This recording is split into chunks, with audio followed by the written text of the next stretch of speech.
Twins run in both our families. We actually met at a twin festival in Ohio. My brother and I didn't marry twin sisters or even sisters from the same family, but my wife does have a twin. Her sister had twins, as did we. We have twin boys who are about 6 months older than their female cousins. It makes for some adorable pictures. My mother-in-law might be insane. She's trying to convince her daughters to trade like a boy for a girl, so each girl can have a brother, I guess. I think it's the craziest thing I've ever heard. My wife also agrees but won't tell her mom to drop it. My sister-in-law and her husband are by my side. It isn't something that any of us are entertaining. At first I thought she was making a joke. No such luck. She is seriously proposing this. What might make me an idiot isn't turning down this whack job. I told my wife it might be a good idea to distance ourselves from her mom. My wife loves her mom and her quirks. She says it's just the way she is. I don't want my kids around someone so unstable that they think this is a normal thing to suggest. Am I the idiot for trying to convince my wife to keep her mom away from us because she wants us to swap kids with her other daughter? Edit. I need to make it clear that I did tell my mother-in-law that this wasn't going to happen and to stop bringing it up. It is my wife who will not. Not the idiot. As a mom to 2 sets of twins, this idea is totally offensive. If my mom ever suggested anything like this, I'd insist on a psychiatric evaluation and a screening for early onset dementia. You have every right to shut this down hard. 2 sets of twins? Holy cow, I can't imagine. OP, that's just psycho talk. You don't swap children like objects. They're human beings, for God's sake. Your wife is letting her kids down by not stopping this crazy talk. I don't think she's safe to be around any of the children. She's just as likely to mess with their heads. Plus, twins are reportedly even more closely connected with the usual sisters and brothers. Splitting up twins would be traumatic for them all. I get paperwork for a nursing home and take it out the next time she brings it up. Explain that if she's going to act like a lunatic, she can go live in Shady Pines. She's a sandwich short of a picnic. Because your wife isn't willing to tell her she's not normal, it's up to you, your sister-in-law and your brother-in-law to straight up tell her that she needs to shut up with this crazy talk or lose contact with all of you. Your wife is entitled to love her mother, but she doesn't get a say in this because she won't speak up. The rest of you will, and if you band together, you might be able to show her just how ridiculous she is. You asked if you're the idiot for asking your wife to keep her mother away. Yeah, kinda. She's nuts, but she's not harming anyone directly. She's just obnoxious and bizarre. She's still her crazy mom. What if she was in a mental hospital? Would you ask your wife not to see her? You can always limit and supervise your kids' time around grandma, but it's a bit mean to shut her out entirely just because she's nuts. You can also sit her down privately and tell her, "Listen, lady, you cut that baby trading talk out in front of my family immediately, you hear me? It offends me and I won't have my kids around it. I'm their father and I don't care what crawled up in your skull, but you'll stop it right now. Good luck." I'm a 34-year-old female. My husband's 36 job requires him to stay away from home for weeks, even months, because of travelling. I found out I was pregnant when he'd been away for a month already. I thought he'd be very happy. We were trying for a baby and he's always wanted to be a father. But he didn't say anything. After a week or so, when he came back, he was furious at me. When he was gone for a trip the next day, one of my old high school friends, a photographer now, came to the town for some reason. He wanted me to show him around the town so he could snap some pics. He said it was not for work, but the town looked good and he might be able to make some good stuff out of it. I was very happy to see him. He's not an easy person to get a hold of. I drove him around the whole day. I'd hugged him before he was going back. Someone had snapped a picture of that moment and had sent it to my husband. Later, I found out it was his aunt. She is a lazy, single and bitter woman. She puts her nose in everything. So this is what happened when he was on his trip. The day he came back, he was furious at me. He said I was cheating on him. I explained everything, but he didn't believe me. I also tried to contact my friend, but he disappeared again. My husband's aunt came to our house and said that the authentic necklace my friend gifted me was proof that I was selling myself to rich guys behind his back. This caused a big fight between her and me. I told him it's not like that at all. It's probably not even very expensive in the country he bought it from. It's just a souvenir. I'm not cheating on him. In the end, no one believed me. My husband kicked me out of the house. I was a crying mess by then. I asked him to let me stay the night as it was going to be dark soon. He said he was sure the baby wasn't his. He hadn't been with me for a month. He can't see me right now, and I'll be getting the divorce papers soon too. With that, he'd pushed me out. I seriously thought I was going to fall and get hurt. My parents were out of town, and I didn't have any trusted friends with whom I could stay the night. I didn't have any money on me at the time either. He knew all these but still closed the door in my face. I called my brother who lives in another town. He drove 4 hours straight. I was sitting on my house door this whole time in the cold. He ignored me this whole time. When my brother reached there, he looked really angry. He might have done something to my husband if I hadn't pulled him away, saying I was really cold and needed to get somewhere to stay ASAP. After that, my husband had no contact with my family or me. I could only get a hold of him through his co-worker, Ali, but he told him he just needed some space to heal. He didn't ask about me throughout the whole pregnancy, but he did make posts about his wife cheating on him on Facebook and posted pictures with random girls.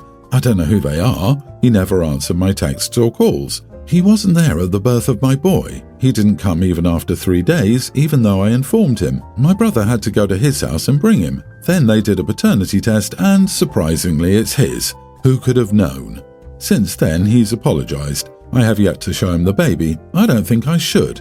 He's saying he made a mistake. He really loves me. He'll make it up to me. I told him I'm not buying it.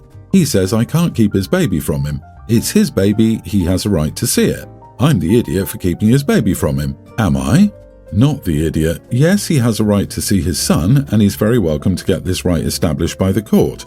Just as you should go to court to get what is rightfully yours. Your belongings that were in the house, probably half of the marital assets, and child support. This man kicked you out, let you sit in the cold without any money, and without caring about your well-being for 4 hours, probably longer if you hadn't been picked up. He had it in his mind that you cheated and wasn't even interested in a prenatal paternity test. Sure, he apologizes now, but just because the kid is his, how does he suddenly not believe you cheated? None of it made sense. It sounds more like he didn't want to be a father, but the reasons don't matter. What matters is he proved that he's not a safe person, which is why you should keep your distance. He was cruel, there's no reason to believe he won't be again. Start the divorce process. Get what is rightfully yours. Apply for child support. He can then decide if he wants to petition for custody. That's up to him. Here's a bit of backstory. My 24 female friend, Shelby, 24 female, has been back and forth between 2 men, both about 26. It's not really how it sounds. I've helped her through this weird situation for years. Shelby and Matt, first guy, were together for about 2 years. She knew he would propose soon as they discussed it more frequently. Matt and I had even talked and met up a few times to discuss what she would like, the ring, etc. Well, a week before he planned to propose, Matt got a job offer in California, which is huge for his career, software developer. We live in Pennsylvania. Shelby didn't want to move and they didn't want to do a long-distance thing, which shocked me because I know how much they love each other. Fast forward a year. Shelby met and got engaged to Austin, the second guy, who I guess was serious, but not as serious as her and Matt. And I got engaged in February to Alex, 25. Alex kind of wanted to do a rush wedding because most of his family lives in South America, can't afford to fly often, and is already coming here in September. Now, here's where it gets interesting. Matt's mother got sick at the end of last year and has unfortunately gotten worse, so Matt moved back to Pennsylvania in February or March-ish. Naturally, old feelings stirred up between Matt and Shelby, and she kind of had to choose. The whole month of April was back and forth, but just very recently she and Matt got back together. She cancelled the wedding with Austin, and Matt finally proposed as he'd planned. Here's where I may be the idiot. After discovering that the wedding was cancelled, I contacted Shelby's florist, caterer, venue, etc. I didn't exactly steal her wedding, but the ideas given to me were quite similar because they were the few available options, seeing as how we were in a rush. I even chose the same date that she and Austin were planning to get married because I knew that all of our friends would be available. Now I just learned from Shelby that she and Matt plan to do the same wedding that she and Austin would do but with a different groom. I told her I planned to use the date in September because she cancelled with all of the guests, the caterer, the florist, etc. It would be easier to replan her wedding than to try and reassemble. She called me a selfish and a bad friend, and I just tried to explain that Alex and I didn't have much time. So, am I the idiot? Am I the idiot for refusing to give my friend her wedding back? You used all of her vendors, her date, etc. because why? Do you lack imagination and the ability to plan your own event?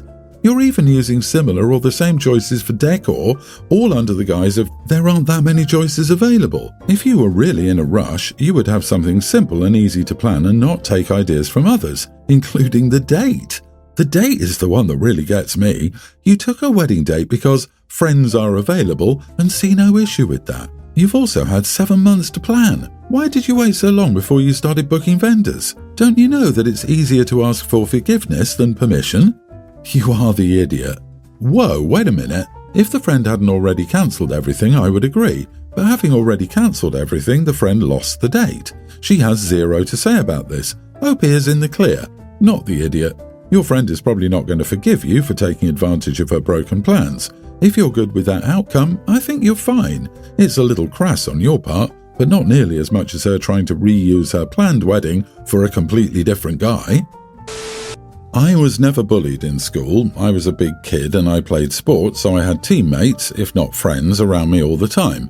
Unfortunately, my son is different. I'm not saying it's unfortunate that he isn't a big athlete. I'm saying that he's a smaller, sensitive kid who's apparently an easy target. I love him to pieces. He is being bullied in school. My wife told the teacher. Nothing changed. She told the principal. Nothing changed. I'm not putting up with this BS. My kid deserves to get his education without this happening. I see red.